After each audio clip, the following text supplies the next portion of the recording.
한 분 더 만나보겠습니다. 대한변호사협회에서 학교폭력 분야 1호 인증을 받은 노윤호 변호사 전화 연결하겠습니다. 나와 계시죠? 예, 안녕하세요. 안녕하세요, 변호사님. 일단 이거부터 여쭤보겠는데요. 그 조금 전에 어머님 그 이야기에서 나왔던 그 변호사분 있지 않습니까? 권경애 변호사.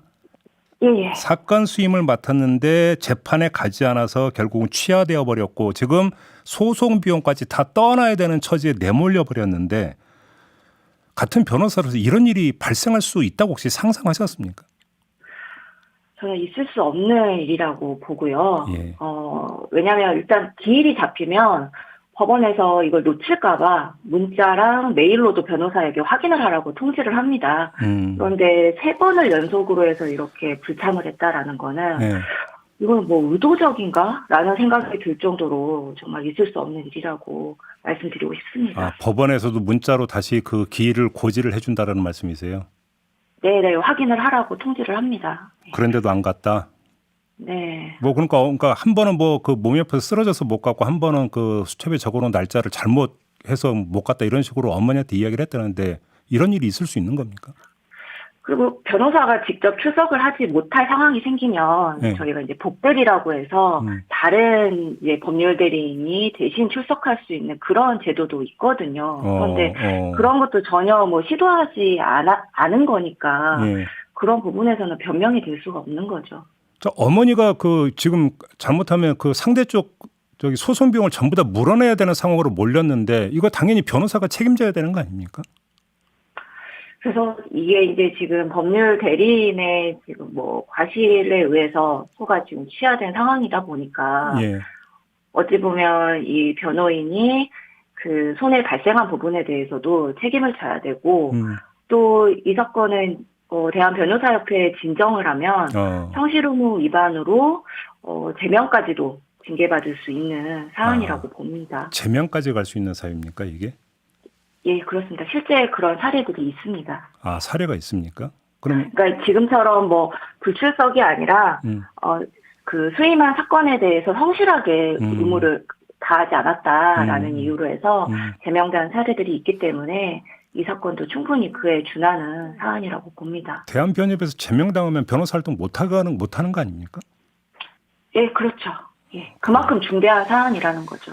아휴, 알겠습니다. 오늘 그 변호사님 연결해서 이제 집중적으로 여쭤보고 싶은 건 학교폭력 근절 대책이라고 내놓은 어제 그 방안인데요. 예, 예. 지금 총평부터 좀 해주세요. 이게 좀 그 효과가 있을 거라고 평가하십니까?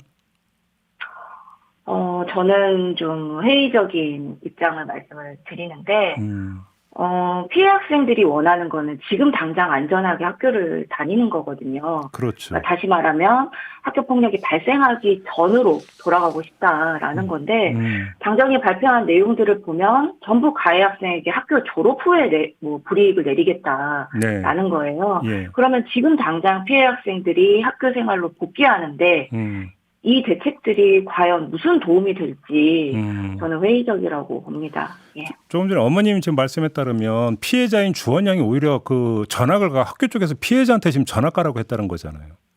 네네. 이건 뭔가 좀 한참 뒤집힌 뭔가 좀 잘못되어 있는 거 아닙니까? 그렇죠. 그러니까 가해 학생에게 어떤 조치를 내리고 피해 학생을 보호하는 쪽으로 가야 되는데 학교 쪽에서도 어찌 보면 본인들이 어떤 가해 학생들에 대해서 할 수 있는 재량권도 부족하고 네. 그거에 대해서 매뉴얼대로 하자니 시간도 많이 걸리고 그러니까 오히려 그냥 피해 학생이 너가 떠나라 라는 식으로 피해 학생이 피할 수밖에 없는 그런 상황이 초래가 된 것이죠. 알겠습니다. 지금 말과 기록을 오래 남긴다. 이거에 대해서 조금 전에 이제 어머님 같은 경우는 이러면 오히려 이른바 끝장 소송만 더 많아질 거다. 이렇게 우려하시던데 같은 견해세요? 예, 저도 그 어머니의 견해랑 동일한데요. 예. 만약에 뭐 생활기록부가 뭐 성인이 돼서도 기록이 남는다. 그래서 대학 입시도 사실상 원천 봉쇄가 된다라고 한다면 뭐 빨리 사과하고 뭐 피해 회복을 위해서 노력은 하지 않고 오히려 더 격렬하게 반발하고 자신의 행위를 부인하고 그리고 소송전으로 끌고 가면서 이걸 지연시키려고 할 겁니다. 그렇겠죠. 죽기 살기로 나서겠죠. 이렇게 되어버리면. 예. 근데 기록을 남긴다 만다라고 하는 것의 전제는 학교폭력위원회가 열려서 진상을 조사해서 학교폭력이었다라는 결정을 내리는 걸 전제하는 거잖아요. 네네. 근데 지금 그 어머님 인터뷰에서 나온 그 주원양 사례 같은 경우는 학폭위도 열리지 않았고 오히려 유야무야를 시키려고 학교 쪽에서 오히려 그렇게 나섰던 거 아닙니까? 이런 사례가 더 많은 거 아닌가요? 현장에서? 이제 당시에는 2012년, 13년 이때 이제 사건이었잖아요. 네네. 실제로 학교에서 이렇게 축소 은폐하는 경우들이 많다 보니까 2020년에 들어서 이제 이런 학폭위도 교육지원청에서 열리도록 하고 있어가지고 현재로서는 뭐 무조건 의무적으로 열리기 때문에 예전처럼 축소 은폐하는 경우들은 많이 이제 줄어들었습니다. 그나마. 다만 이제 이게 교육지원청으로 또 옮겨지면서 발생하는 문제는 예. 학폭위가 열리기까지 시간이 너무 많이 걸린다는 거예요. 그리고 그 열리기까지 기간 동안에 피해 학생이 보호받을 수 있는 대책이 마련되어 있지 않다 보니까 그 긴 시간 동안 피해 학생은 언제 학폭이 열리나 하면서 그 사이에 정말 다시 전학 가는 경우도 생기고 네, 이렇게 계속해서 피해 학생에 대한 사각지대가 발생할 수밖에 없어요. 격리 조치도 제대로 안 이루어지고 있는 거잖아요. 오히려 그 피해 학생이 피해서 지금 전학 가는 게 현실이다 이런 얘기잖아요. 예. 학폭 전문가들 사이에서 교권을 강화해야 된다 이런 이야기가 나온다는데 이게 어떤 맥락으로 이해를 해야 되는 겁니까? 이게 지금 학교폭력 사건 절차를 진행하다 보면 네. 그 보호자들의 민원이 이제 빗발칩니다. 네. 그래서 이게 학폭위로 가기 전까지의 이 단계에서 학교 선생님들한테 재량권이 없다 보니까 소극적으로 대처할 수밖에 없고 가해 학생 측의 뭐 지도라든지 어떤 분리를 하려고 하면 가해 학생 측 보호자가 왜 학폭위도 열리기 전에 우리 아이를 가해 학생 취급하냐, 뭐 학습권 침해한다 이런 식으로 민원이 빗발치다 보니까 선생님들은 이제 소극적으로 대처할 수밖에 이제 없는 거고요. 그래서 학교폭력에 대해서 좀 선생님들한테 폭넓은 재량권이 부여돼야 된다. 좀 교권이 강화돼야 된다. 그리고 최소한 이 학교폭력 민원에서는 선생님들이 좀 자유로워야 된다 하는 측면에서 교권 강화 이야기가 나오고 있습니다. 일종의 현장 응급조치권이 부여된다 이런 얘기가 되는 거네요. 그러니까? 네, 그렇게 볼 수 있습니다. 이게 지금 현재는 그 학교에는 거의 뭐 이런 걸 할 수 있는 권한이 전혀 없다? 네, 권한도 없고 그리고 제대로 된 프로그램도 마련되어 있지 않고요. 예. 또 하나 여쭤보고 싶은 게 학폭 피해자들 심리상담 지원이나 이런 건 제대로 되고 있습니까? 지금 현재로서는 뭐 전문가의 심리 상담 및 조언이라고 해서 뭐 긴급 보호 조치라든지 아니면 이후에 학폭이 열린 이후의 보호 조치로서 내려지고 있는데 이 부분에 대해서도 어떤 그 학생별로 구체적인 상담 프로그램이 마련되어 있지 않다 보니까 학생들이 실제로 뭐 이렇게 만족스럽게 받기는 어렵고 결국 그렇게 되다 보니 뭐 사설 업체를 찾게 된다거나 피해 학생 측에서 이제 비용을 부담해 가면서 상담을 받는 그런 실정입니다. 자기 돈 내고 지금 상담받고 있다. 네네. 제대로 지원이 안 되고.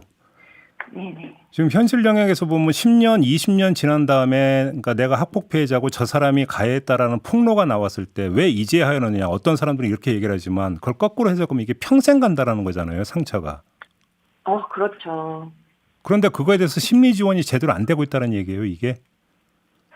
그렇죠. 그리고 심리 지원을 하더라도 어떤 점이 있냐면 뭐 학교에서 가해자 피해자가 이제 분리가 되어 있지 않다 보니까 그렇죠. 아무리 일방적인 심리 상담을 하더라도 가해 학생을 마주치기만 하면 또다시 그 트라우마가 생긴다든지 더군다나 이제 가장 그 피해 학생들의 트라우마의 치유에 결정적인 역할을 하는 거는 가해 학생의 사과와 반성이거든요. 그렇죠. 그런데 이런 사과와 반성을 이끌어내지 못하는 대책이라고 한다면 아무리 뭐 오랫동안 일방적인 뭐 심리 상담이 주어진다라고 하더라도 이거는 뭐 일시적인 방편에 불과합니다. 네.